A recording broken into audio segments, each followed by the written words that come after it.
Welcome to the Nurse Shark Academy Show, a Baxter Professional Services production. Welcome to the Nurse Shark Academy Show, where we're experts in nursing and experts in business. I'm Tina Baxter, your host.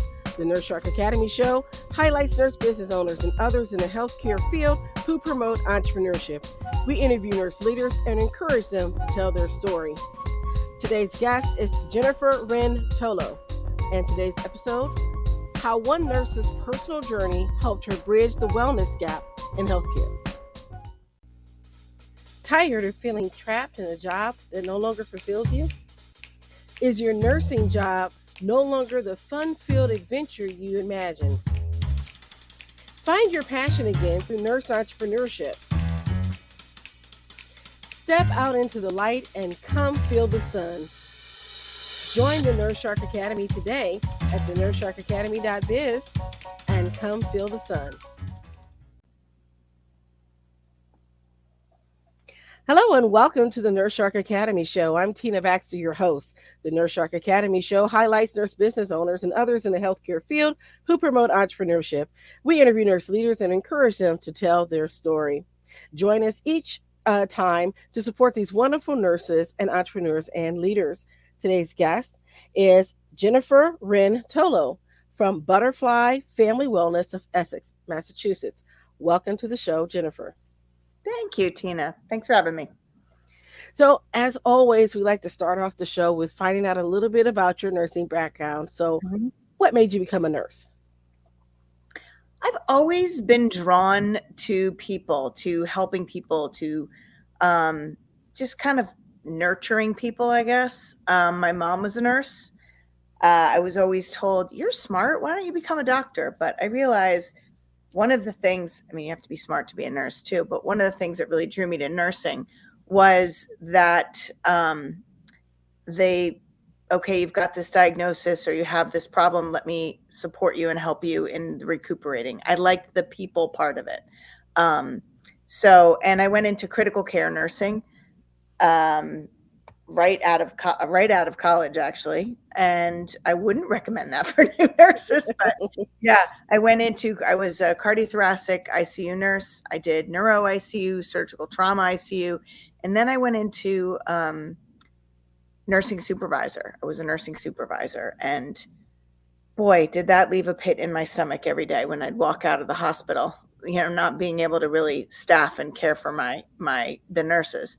Because let's face it, without the nurses, it's hard for the healthcare system to go around. So what really drew me to nursing, though, to answer your question, was really, I've always wanted to help people. I've always been interested in medicine. I've always been interested in, nurturing and health and wellness. And this was just my way of doing that and having some balance in my life as well. Well, that sounds wonderful. And I hear that a lot from nurses, the desire to help. And maybe there was a family member that was in nursing or the medical field that drew you into the profession. I'm curious, where did you start your training? Where did you go to school? Yeah, I went to University of Virginia. I got my bachelor's from UVA.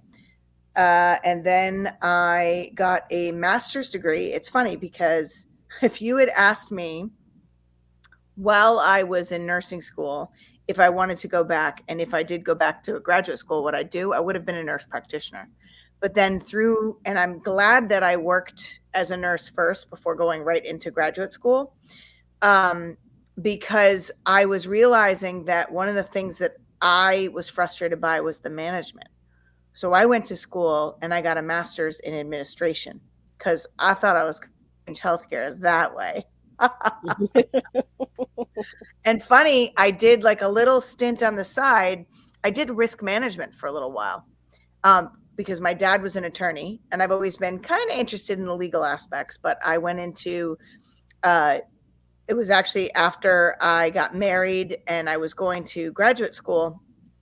I took a job in risk management, hospital risk management, and I was shocked at how, let's just say, even though I was working for the doctors, how hated I was. Like, people just did not want to see my face coming at them. They didn't want to talk because I realized how litigious medicine was. And Yes. Yeah. And how, people aren't, doctors, surgeons, nurses are not allowed to make any mistakes. So yeah, it was amazing. I've sort of had a nice 360 view, I think, of medicine in my life. Well, let's back up a little bit because there's a couple things to unpack there. The first Yeah. is that foray into middle management and supervisor. Oh That's yeah. not an easy role because you're there. You're responsible for staffing and trying to keep the staff happy, but you can't keep them too happy because you got to keep the Right. administration and the bottom line happy. Right. So you have a lot of responsibility, but Yeah. not a lot of power. That is so well said. And that was probably my biggest frustration. As a matter of fact, I remember working in a smaller community hospital. When I worked in New York City at a bigger hospital, I just was the critical care nursing supervisor. And then in a community setting for a community hospital, when we moved up to Massachusetts, um, I was in charge of basically all the nursing units. And I found it so frustrating because we wouldn't have staff, but we had beds. And even though I would tell the upper management, we don't have the staffing, we have to stop, the patients coming in from the ER or slow this down. They're like, you can't turn away an assignment. And I remember as a nurse, as a critical care nurse, I remember they built these new ICU units and they were gorgeous and they were paid for by somebody's lovely donation, but they wanted these private rooms, these deep private rooms. And to be honest with you, as a nurse, you had more than one patient because of the staffing. And when you had these deep private rooms, it wasn't safe really taking care of these patients because you could not see them. I missed the old rooms where you'd have 2, 3, 4 patients in one little bay, and that was your responsibility, but you had eyes on them at all times. And so, I feel like people don't understand those aesthetics, but we were told you're not allowed to turn down an assignment. That's your job. You cannot turn down an assignment. So even as a nurse, and I think this is one of the reasons why I started slowly exiting from bedside nursing, was my license is on the line, but yet I have no control over what I'm doing and where I'm going and how I'm caring for patients. I mean, they told you can put up on these monitors your other patients' vitals so you could keep an eye on them. I'm like, great, but it doesn't show me if they're pulling out their ET tube or if they're pulling out their IV or seizing, or it's not going to necessarily show me that. It'll show me the artifact. But anyway, so those are the kinds of things that made me want to be more of an advocate for nurses, which made me want to go into nursing administration. But unfortunately, you're right, there's your middle management, so you have all these to-dos, and again, still feeling a little powerless, right? Still feeling like I see the problem, but no one's listening. No one wants to hear what I think the solution could be. So I, that was very frustrating. I know when I was in management and supervisor, I was tasked with doing the scheduling Yeah. Oh yeah. for the adult unit. So that meant, begging, pleading, bribing nurses to take extra shifts. Yeah. We had a float pool, but if they didn't pick up, then, you had to find somebody to work the floor. And, it's a busy psychiatric unit, and we don't turn people away either unless there's a really good reason for it. Like we Yeah. just can't, for safety reason, can't take another Right. patient. But Right. I've had ICU doctors, no shade to ICU doctors, but I had them yell at us because we wouldn't take a patient. And we're like, Yeah. hey, he's medically unstable. He can't come to a psychiatric unit. Yeah. So Yeah. we said, I'll tell you what, we'll trade you. We'll give Right. you this guy, one of our guys in seclusion, you send on your guy. And he was like, yeah, no, we're not doing that. I said, okay, well, I don't have a bed. He actually told me to kick one of my patients out to make a bed for his patient. Yeah. Yeah. Can't do that, doc. Sorry. No. No. Yeah, and these are the things that people outside, because then we're also getting the complaints from, as a supervisor, I would kind of always try to support my nurses. So when they were swamped, I would go to the floors and try to help out. If they were having trouble with a family member or a patient, I would go and help and support them. But that's the thing is, you're dealing with people where people feel powerless. People feel like stuff is happening to them and they don't have control. And when people don't have control, they they start to decompensate it. It creates this fight or flight. It creates this stress situation. And it just keeps feeding, and then people react. And so you have people reacting, and the doctors are barking at the nurses because they're reacting when things aren't going the way they want. You have patients reacting to the nurses. You have staff members reacting to each other, and it can just be such a stressful and volatile, you know environment to work. And Yes. I mean, when my first job as a critical care nurse, and I say this to my students because now I teach in a school of nursing, but I say to my students, when I first started working, I worked in a cardiothoracic ICU right out of school, right out of nursing school. And I was smart, I was eager, I wanted to learn. But I remember when my first patient started to crash, and the older nurses just kind of swooping in, pushing me out of the way and trying to take over. And I was like, whoa, whoa, whoa, this is my patient. Like, walk me through it. Don't take over. I'm not going to learn that way. But it was almost like they wanted me to fail. It was there was so much competition and vying for, I don't know how to describe it, but it was like, instead of nurturing and supporting the new nurses coming in, it was like they were just trying to rip them apart. And it was just such a toxic environment. And I was like, I got to get out of here. Like, this is sucking my soul right now. So I left and went to surgical trauma, and that was better. But again, it was just like the whole environment. I thought, okay, this is not sustainable. This lifestyle is not sustainable. Well, that brings us that whole other phenomenon in nursing that we've talked about before in the show, that nurse bullying and Mm, that whole notion of nurses eating their young.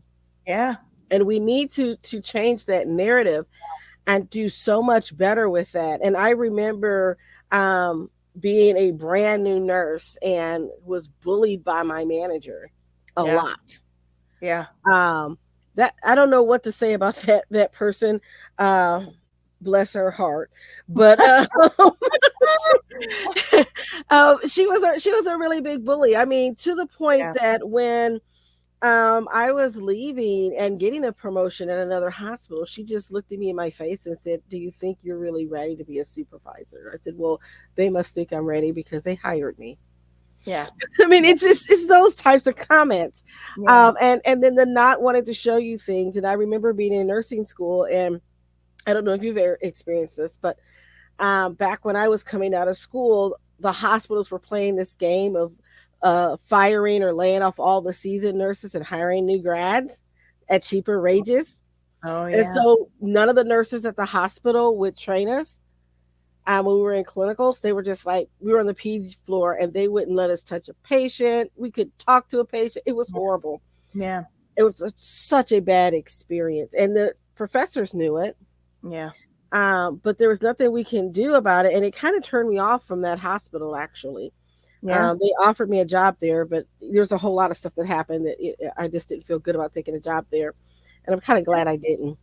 Right. Yeah. Right. Yeah. And I mean, I see my students now that are working so hard, and they're focused on the money, but they're burning themselves out. So they're taking double shifts, but then going to school, and they are not healthy, because that's another thing. How many nurses do we see that are not healthy, that are not walking the walk? Because, I mean, I read something too, even in medical school, you have these people that are supposed to teach people how to be healthy, but they're not leading healthy lifestyles. They're not sleeping. They're not managing their stress. They're not eating right. They're not exercising. So yeah, there's a lot of things broken in the system, inside out. And unfortunately, in the system, we're told to be quiet about it, right? Mm, They yeah. a lot of times they preach it as self care, wellness, But say that you need a day for self care or wellness and see if you get the day off. Or you Yeah. don't get a side eye Yeah. because you aren't working through your lunch and you dare complain about it. Yeah. Yeah. Yeah. Yeah. Or It's, yeah. yeah, that's just some of the realities of being in healthcare. And I have to say, it wasn't always like that. Because I Yeah. remember when I started, I was working as a CNA in long term care, and we actually got our breaks. I got two breaks and a lunch, Mm, yeah. and sometimes was fed by the facility Yeah. for $1, but that's going way back. Yeah. Yeah. Yeah. I mean, and I do think it depends. And if we can have more organizations, more healthcare centers that value, right, Hmm. health and well-being of their employees, then I mean that's across the board, whether you're in medicine, business, like whatever it is, it, Yes. we have to start prioritizing health and well-being over dollars and productivity, because the productivity will come, and the care and the innovation will come when you have people showing up as their best selves, and that only happens when they take care of themselves. So yeah. Well, I have to say, I think that went downhill when we had that big push for 12-hour shifts. When we Yeah, had but three 12 hours. 8-hour shifts, it was a Yeah. lot easier to manage having a little bit of time off. Yeah. You had a little bit of a break between going back. So doing doubles, working several days in a row wasn't as bad Yeah. because you had time to get off and go with your family or whatever you needed to do. Yeah. You worked your 8 and you're out. See, I liked working the 12s because you'd work your 12s, you'd work 3 days, 4 days, and you had more days off. Um, I didn't mind working the 12s. It depends because when I worked the floor, you would do your 12-hour shift, but you may have to stay and work 16. And then the next day I had to do another double. And then the next day I had to do another double Yeah, because those. I was on call and it was just horrible. Yeah, that's tough. That is tough. Yeah. Well, and you know what was tough for me is the rotation of days and nights. I mean, I know there are certain nurses that like working nights, and then there's most people want to work days. But as a new nurse, you had to do days Yeah. and I didn't know when I was coming or going. So that really messed up my schedule. And I have a really good friend of mine now who's a respiratory therapist, and it's the same for her. She still has to do these, and she's like top, she's an ECMO therapist, and she's like management and everything. And she still has to do these rotations to cover nights and weekends. And yeah, I mean, it's hard. There's a lot of sacrifice that Yeah. goes on to being in the healthcare industry. There just is. You So don't go into it because you want this glorious life, right? well, I think a lot of times that this is what we've kind of painted the picture of Hmm. on TikTok and Instagram, that this glamorous life of coming in, becoming a nurse, being a travel nurse, going to Yeah. these exotic places and making this big money and getting the bag. And we Yeah. promote that and we forget about the work, the care, the things that you need to do. And so I want us to be more balanced because we need to show the realities of what's Yeah. happening in healthcare and nursing, but we Yes. also want to talk about the good things. And so I want to talk about one of the I want to say what a story or an event that you remember most in your nursing career when you were at the bedside that you're most proud of. I think, and I can't really think of one specific patient right now. I remember, I do. I remember this young, and at the time when I was a critical care nurse in New York City, I was in my 20s. And I remember this 21, 22-year-old young man coming in with a gunshot wound who was flown in. He was actually in South America. He was working for his father, and he got flown in, treated there, but it wasn't, it was like quickly treated. And then he was flown to us.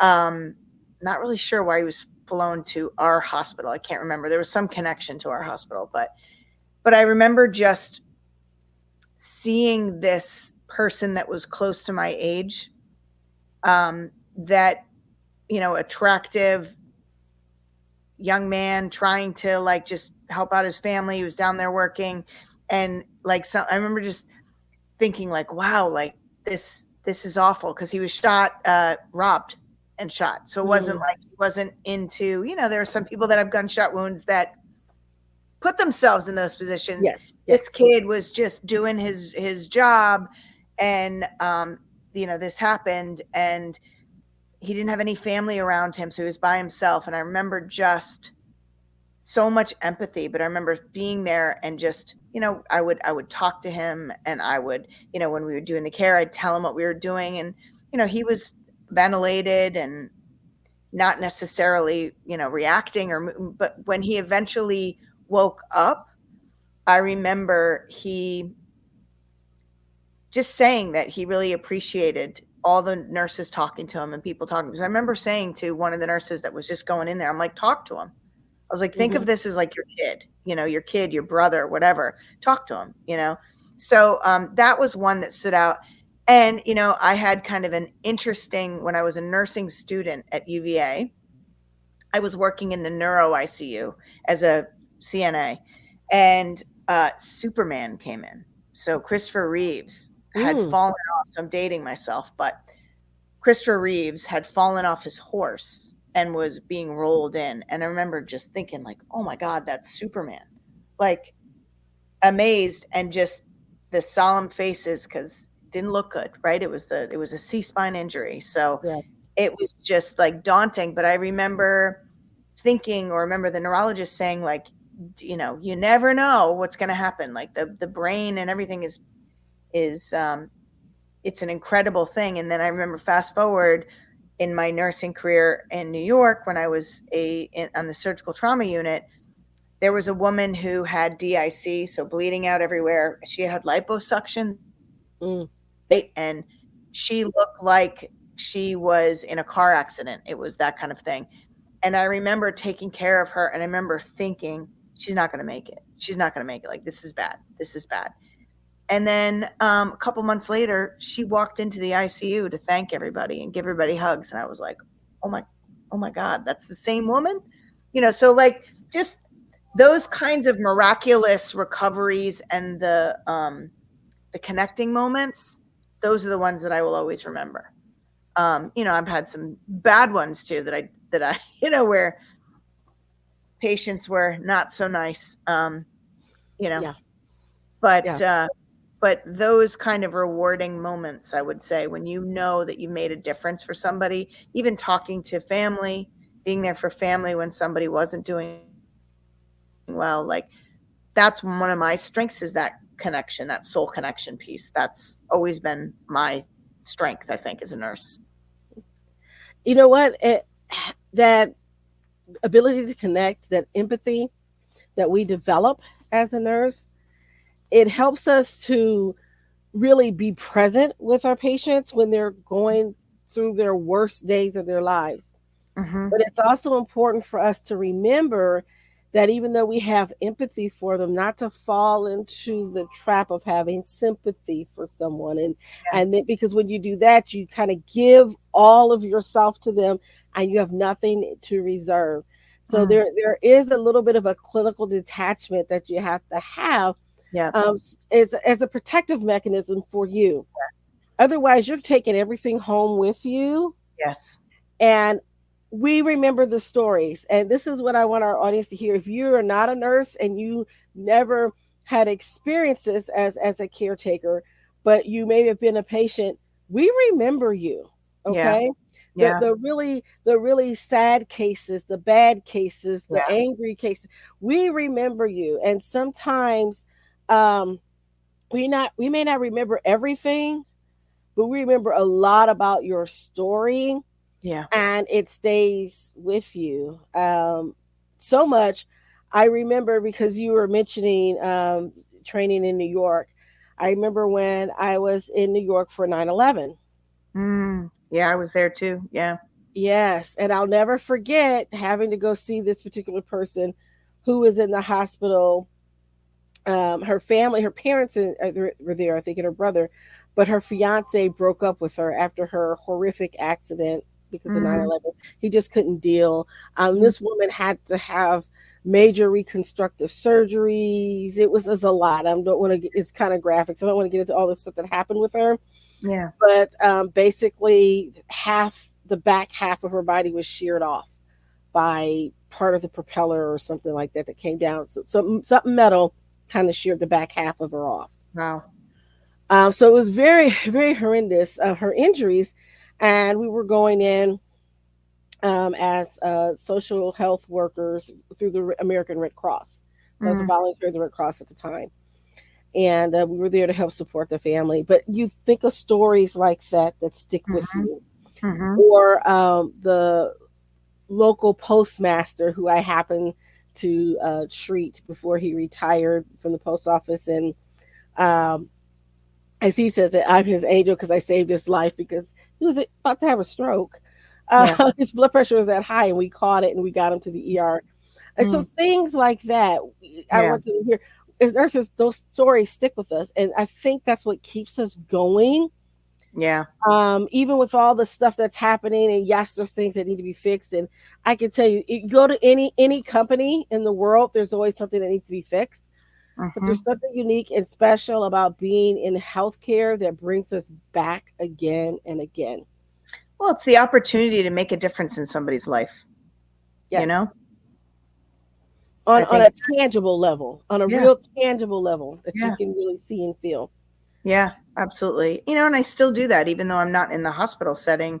I'm still doing that. That's what drives me, right? Like that's Yes. yeah.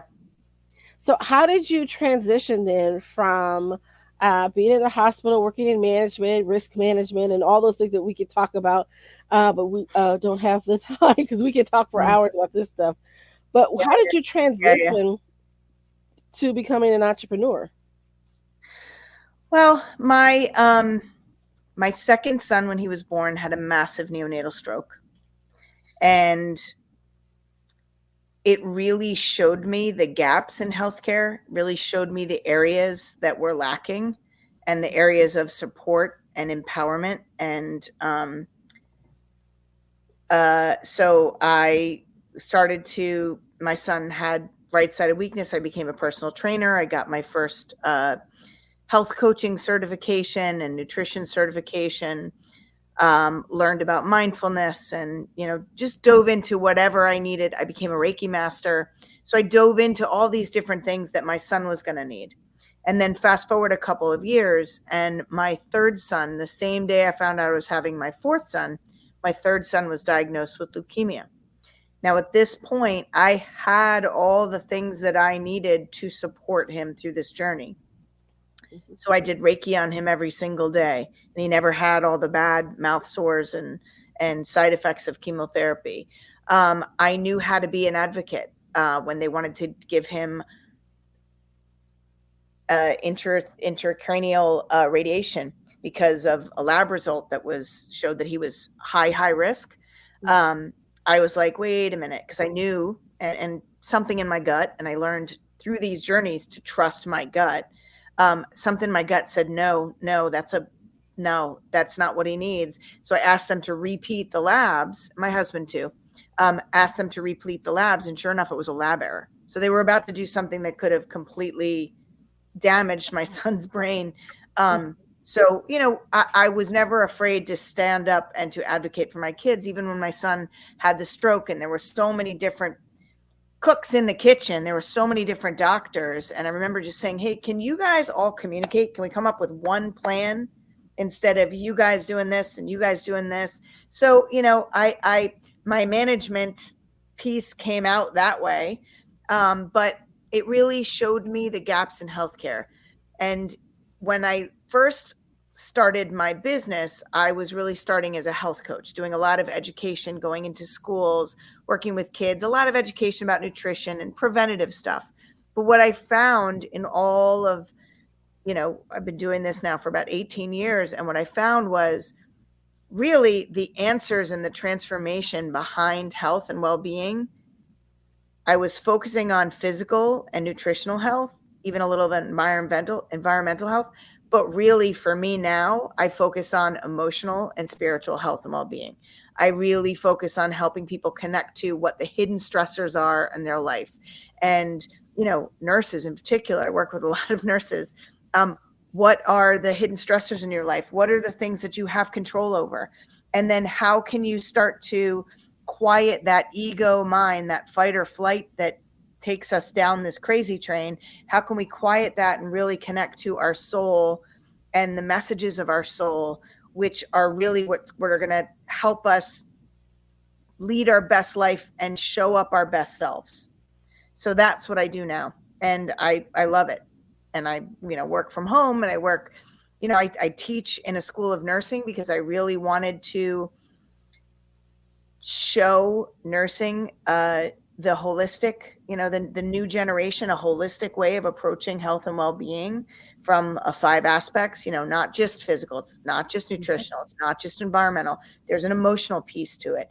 And because a lot of medicine, we don't look at the root cause. And if you look at the root cause of a lot of illnesses, stress is the root cause of a lot of illnesses. And particularly emotional and spiritual stress, this disconnect, people not knowing who they are and what they need, and losing themselves because they're following all the shoulds, and they're trying to be something that they think they're supposed to be, instead of really connecting with themselves and understanding, who am I and what do I need in this moment for me to be well? So I think that's wonderful, and that's great that you were able to marry everything and take what could have been a tragedy, what could have been Yeah. a moment of pain, and turn it into a triumph, and then Yeah. use it to help you to help others Yeah. through your business. Yeah. So And I do a what's lot of health advocacy with my business too, like people that are struggling with navigating the system and understanding, what to do or where to go. So yeah, no, you're right. I believe in making lemonade out of those lemons.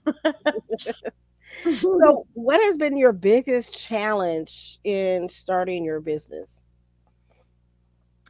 um, Really, I think my biggest challenge is staying in alignment with what I know to be true, staying in alignment with what my soul is telling me.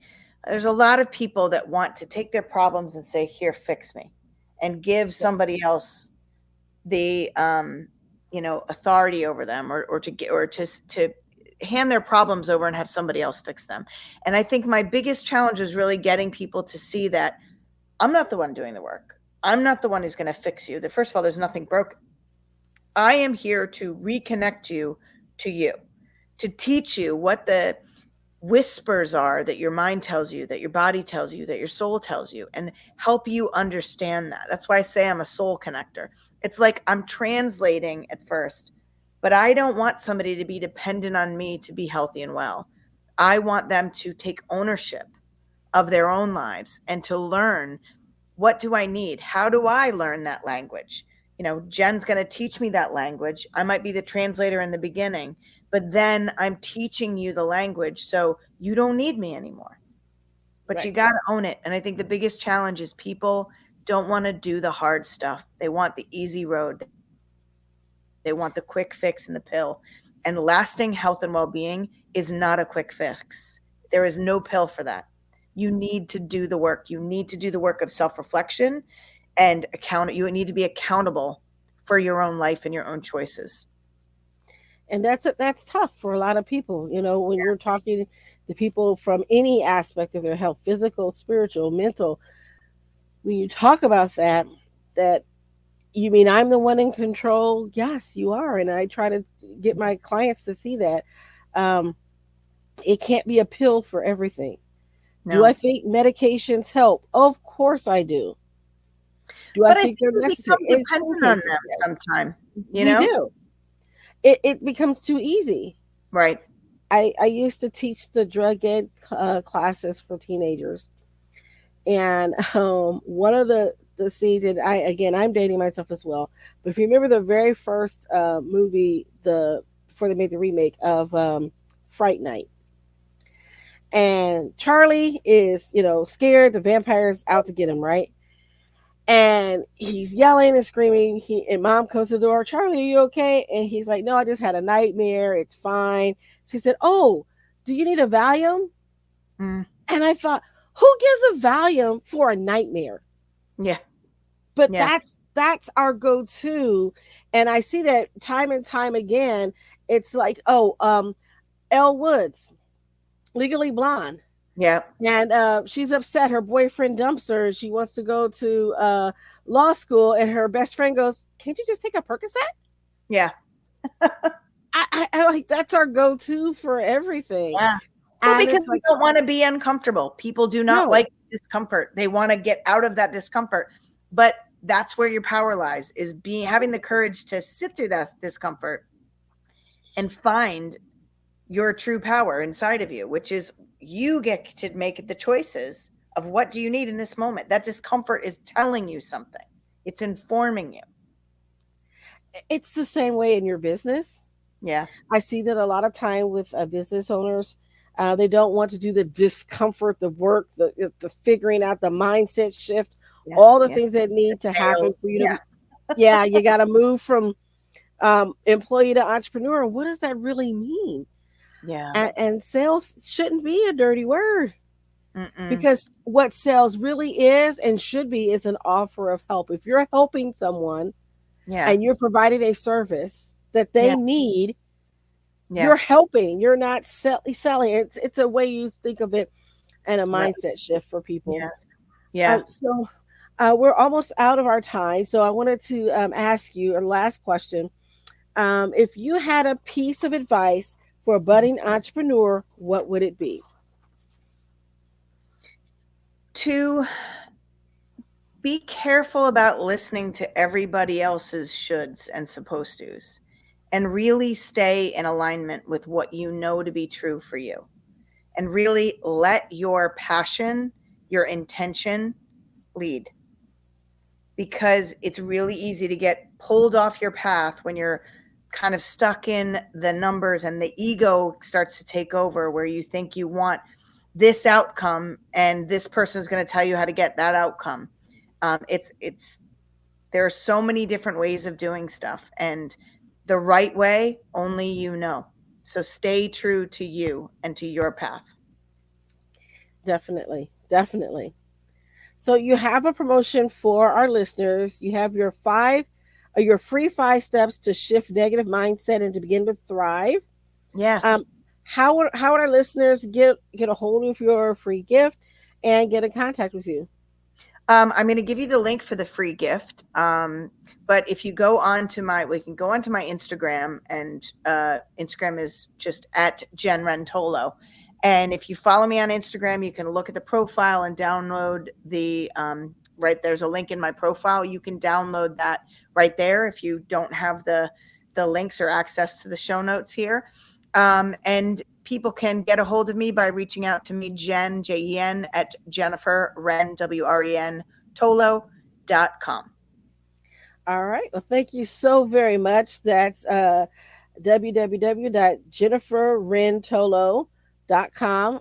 Please go ahead and reach out to her, and I will be putting her link. She did leave her link. I'll be putting the link into the show notes for those that want to talk with her further about stress management, personal health journeys, all these different things. Whatever you have, be sure to reach out to her. And I thank you for tuning in and listening. Thank you. Oh, thank you, and you've been a wonderful guest, and I'm looking forward to being able to do something with you in the future, because I think there's going to be some synergy there. Um, Please don't forget, if you're watching us on YouTube, to like and subscribe to our YouTube channel, the Nurse Shark Academy channel. Also, please go ahead and share this content. If you're listening to us on Podbean or wherever you get your podcast, please give us a rating and let us know how we did and how we can improve. And if you have a nurse that is out there and you want to, if you are a nurse and you think you'll be a good guest on the show, reach out to us at the nursesharkacademy.biz. We'll be happy to have a conversation with you. And don't forget that we also have um, special segments that are available for our patrons. So if you'd like to be a patron, head on over to our channel on Podbean and you can sign up and be a patron. Thanks a lot, and we'll see you next time. Bye. Bye bye. Nurses, are you ready for more? My mission is for you to own your seat at the table of nurse entrepreneurship, gaining confidence, skills, and the freedom to live your life on your own terms. Assisting you in achieving your goals through tailored advice, continuous learning, and a collaborative approach is at the heart of everything I do. Stop being eaten alive. Come feel the sun. Be a nurse shark. Thank you for listening to the Nurse Shark Academy show wherever you get your podcasts or watching us on YouTube. Don't forget to like and subscribe, and don't forget to hit the notification bell so that you'll know when all of our episodes come out. If you want further information, you can contact us on the nurse shark academy.biz.